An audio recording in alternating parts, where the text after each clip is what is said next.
And that just, obviously that wasn't good for the kids. So, Okay. Now, we have filed proposed disposition of issues, and let me try to pull those up real quick. Now, of course, I'm struggling a little bit, so excuse me. Your Honor, I may need help pulling it out of the box. I was going to pull the proposed disposition of issues in the property division spreadsheet, and I'm not seeing my... Okay. On the bottom of your screen, there's a button, a green button for share. Yeah, I've got that, but for some reason I'm not able to click on what I'm wanting to do right now. Let's see. I had it going earlier. Sorry. That's okay. There we go. Ms. McBride, would you briefly describe what's been marked as Exhibit P002? Okay, we're not seeing it on the screen. Oh, no. We're seeing an email. So if you have 2 screens or 3 screens at your office set up, you're going to need to select the right one when you're... I'm on my laptop, and that's all I have, and it shows up on my screen. I'm sorry. Not even sure what else to hit now. It says you're screen sharing, stop share, start again. Okay, we see it now. Go ahead. Okay, good. Ms. McBride, briefly describe what's been marked as P002 exhibit. The hearing resumes with technical difficulties as the judge and attorney work through shared exhibits. Once resolved, the court reviews a proposed divorce agreement outlining custody, property division, and final settlement terms. Orders. This is the proposed disposition of issues for our final orders. Is that correct? Yeah. And this was prepared by us with your help. And do you believe it to be true and correct? Yes. And are we asking to for the court to award you the? For instance, we've asked you to be appointed as sole managing conservator. Do you understand that? Yes. And Your Honor, I'd like to offer Exhibit 1. Excuse me, Exhibit 2. My first exhibit, Exhibit 2. 2's admitted. And then Ms. McBride, if I can do this one now. Stop sharing. I'm sorry, Your Honor. I have a spreadsheet that is part of our pre-trials that's in the box that I don't seem to be able to upload right now. I don't know if the court can take judicial notice of what's in the box, and I can introduce it from that. Why don't you just offer it? I have access to it, but you can just offer it. Ms. McBride, as we had talked and reviewed earlier, our I believe it's exhibit number 3 is our proposed division spreadsheet. Do you recall that? Yes. And would you like that to be offered into exhibit as Exhibit 3 offered into evidence? Yes. And do you believe it to be true and correct to the best of your ability? Yes.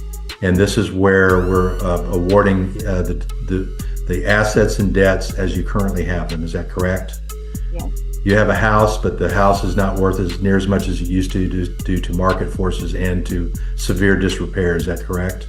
Correct. And you have not had the money nor the help from your husband to help fix it? Correct. Do you believe it would be in the best interest for the children to remain in this house? Yes. And we do have a equalization that you'll be paying your husband. Is that correct? Yes. And the rest of the division is just some bank accounts that you have and some separate property that you brought into the marriage that's reflected on this spreadsheet. Is that correct? Yes. And do you believe... The petitioner confirms the proposed disposition accurately reflects their agreement. She asked the court to appoint her sole managing conservator, explaining the arrangement protects the children's stability while formally ending the marriage. It would be this division is fair and just. Yes. Your Honor, I think that's all I have unless you have any other specific questions.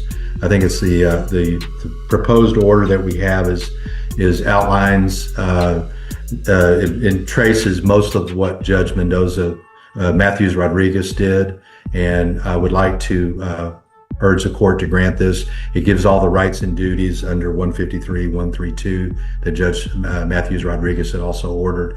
And it's just, we just basically took that order and made it into more of a final order.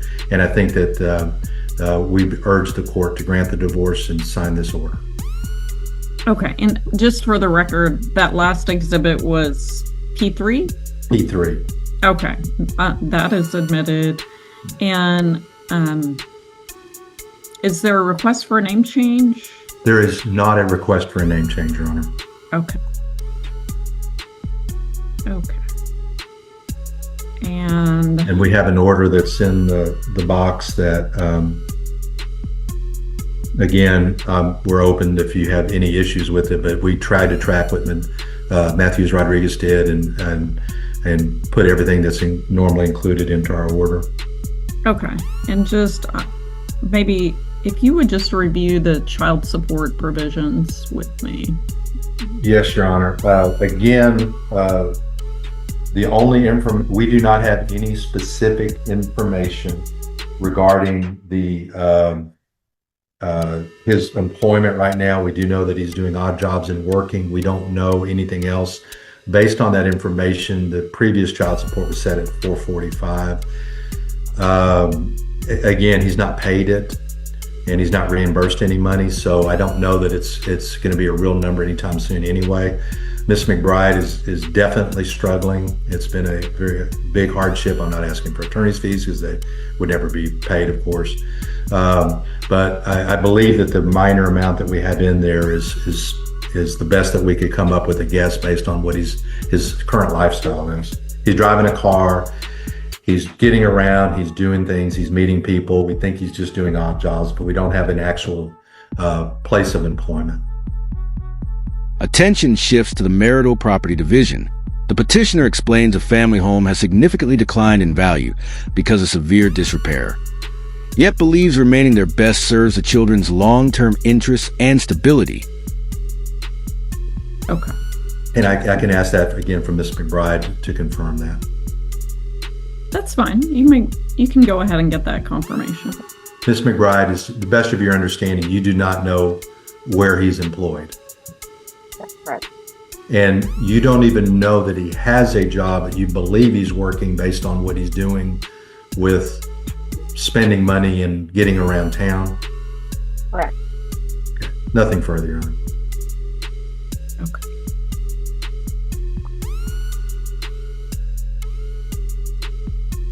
Okay, just give me a moment. I'm trying to locate the final decree that was sent in. Okay, here it I is. think it's P6.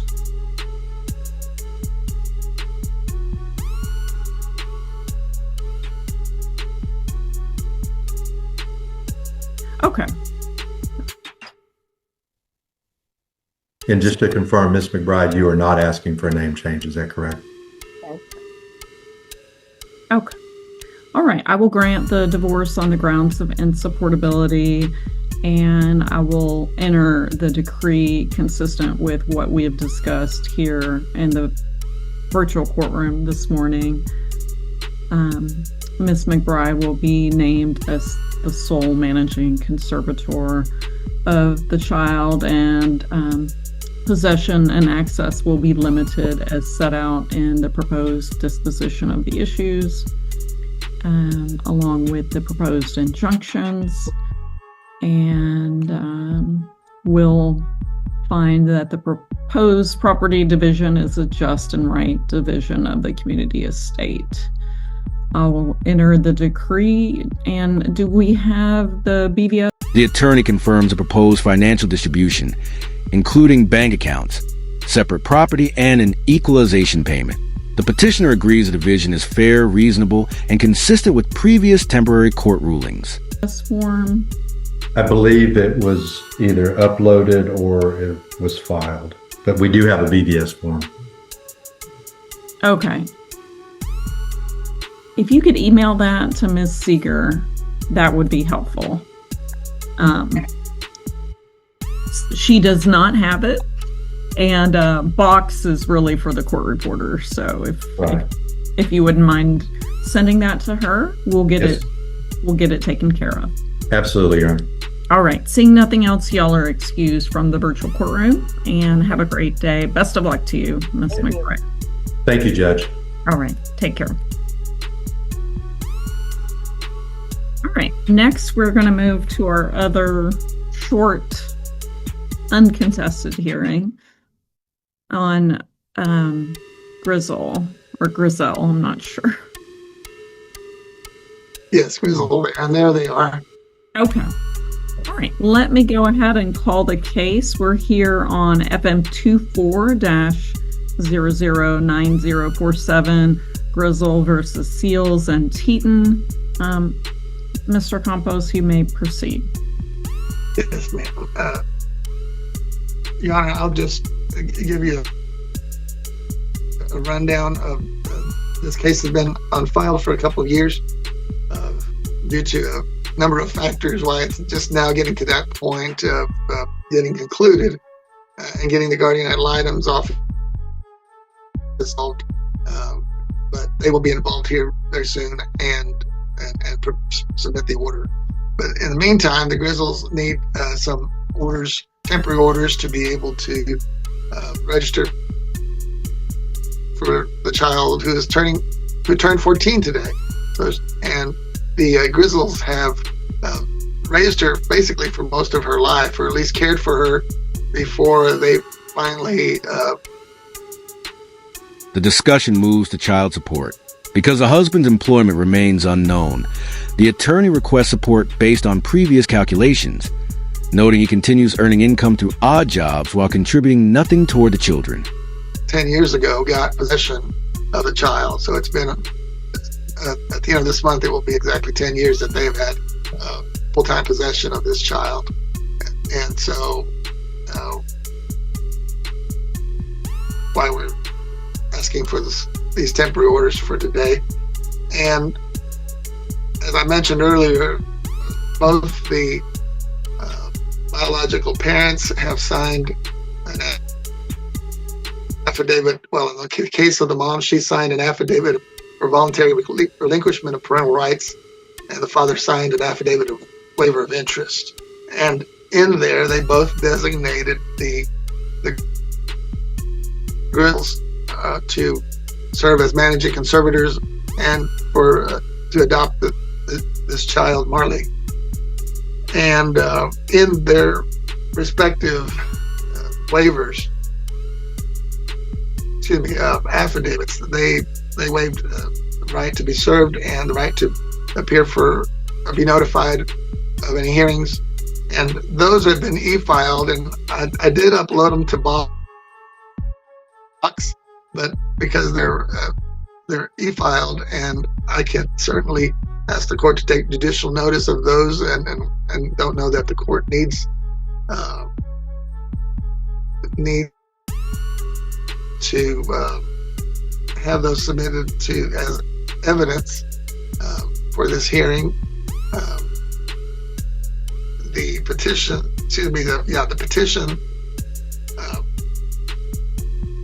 has a temporary request for temporary orders, and in our draft of the order for the temporary orders for today, I provided the quotes from the affidavits.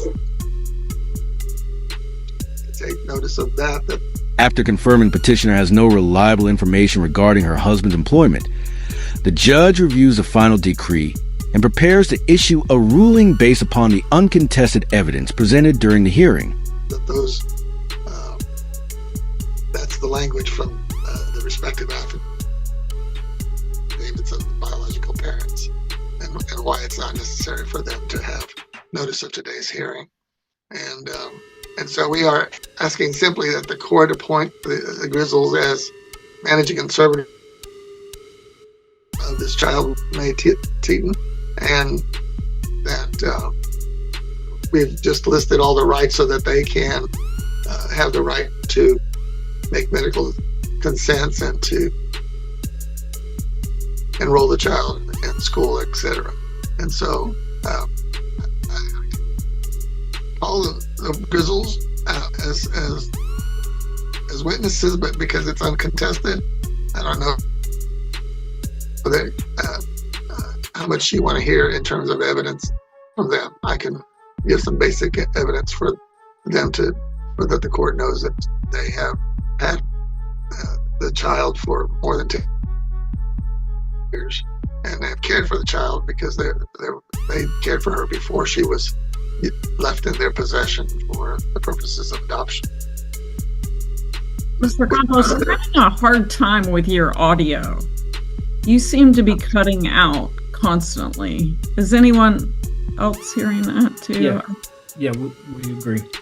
Okay. Yeah, Mr. Campos, I don't know if you want to exit the Zoom and try and rejoin, or if you have a different device. Let me try that with a different device, and I'll see if that makes a difference. Yeah, it's very hard for my court reporter to. She and I are both struggling. The divorce is officially granted on the grounds of insupportability. The petitioner is named sole managing conservator. Visitation remains restricted, and the court approves the proposed property division as fair and equitable. I apologize.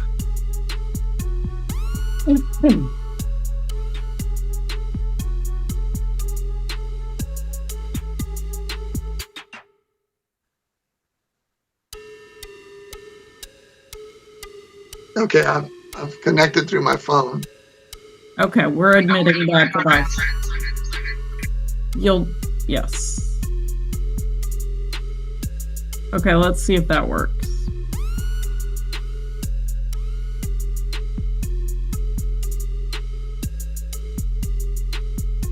You'll need to unmute the iPhone if you want to try and use that for audio. It seems to be. Okay. How about this? That's going to work for me if that works for you. That is much better. You can just disconnect from the other device if you want. Well, why don't we do this? Why don't I stop the video? Okay, that would be helpful. And then you can hear me and look at me more professionally than in this office here. Okay. Who do you want to testify first? I guess I can swear them both in, and then we can proceed that way. And I'll have, that's fine, and I'll have Rayanne Grizzle testify first. Okay, folks, if you would just both raise your right hand for me. Do you swear or affirm that the testimony you will give in this cause will be the truth, the whole truth, and nothing but the truth? Yes, we do. Okay. Go ahead, Mr. Campos. Ms. Grizzle, let me go ahead and start with you. Is it correct that Tricia, the mother of the child, Tricia Leanne Teaton, that she placed the child, Marley Mae Teaton, in your possession approximately 10 years ago for the purpose of you all adopting Marley? Yes. All right. And today she is turning. With the divorce finalized, the court immediately transitions to another uncontested family matter involving grandparents seeking temporary managing conservatorship while awaiting completion of a long-pending adoption proceeding. 14 years of age, is that right? Yes. And prior to 10 years ago, when you started having full-time possession of Marley, did you help care for her during the 4 years prior to her being placed with you permanently? Yes. And is it correct that you contacted and we contacted the person identified as the father of the child, Christopher Lee Seals? Did we do that? Yes.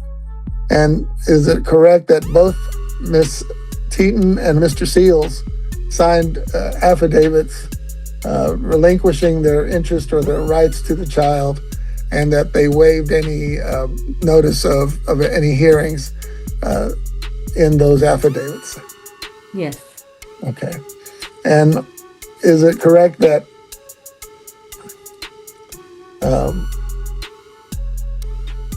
you are seeking the temporary orders today so that you can would be able to enroll the child, Marley, in school and to be able to deal with medical issues that may come up without any complications because you only have the affidavit of relinquishment until now. Is that why you're asking the court for temporary orders? Yes. Okay. And is it correct that, how long have you and Mr. Grizzle been? The attorney explains the grandparents have cared for 14-year-old Marley for nearly 10 years. Both biological parents voluntarily signed affidavits relinquishing parental rights and supporting the grandparents' request to complete the adoption. Married. 31 years.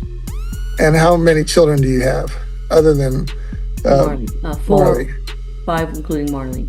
Okay. And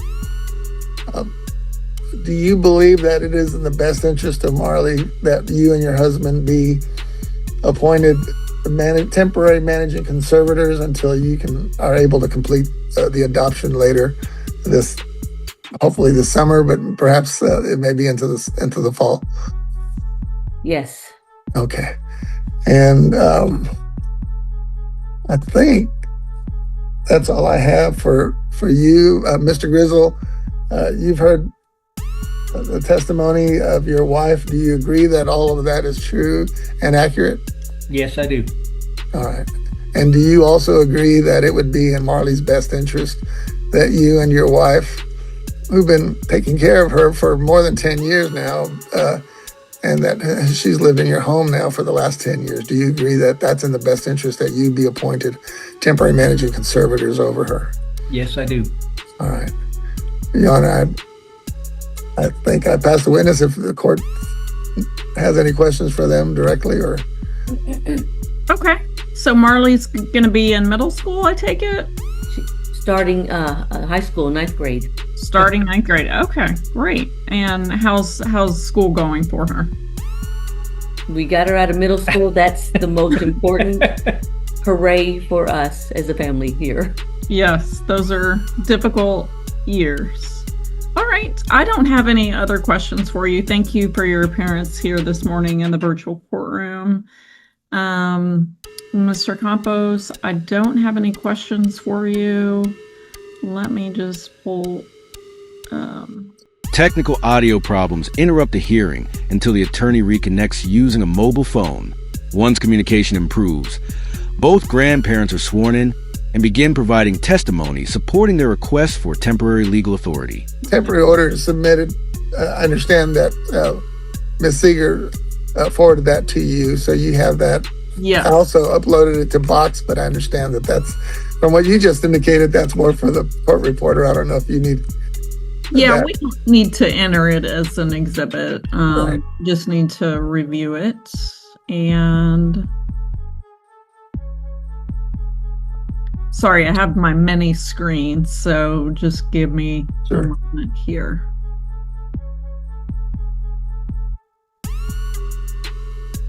Yes, and I'm looking at the final version, which is noted as, quote, corrected.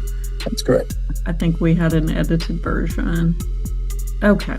I don't have any questions for you, Mr. Campos. The court is going to enter the temporary orders, and you can go from there as far as setting the adoption for a final hearing, but the temporary orders will be entered and sent to the district clerk's office. Thank you very much, Judge. Okay. Any questions for me? No, Your Honor. Okay. All right. Best of luck with the finalization of the adoption. And with high school, y'all are excused from the virtual courtroom. Thank you. Your Honor. The grandparents testify they have raised Marley for a decade and need temporary conservatorship to handle school enrollment and medical decisions. Finding the request uncontested and in the child's best interest, the judge grants the temporary orders while wishing the family success with the upcoming adoption.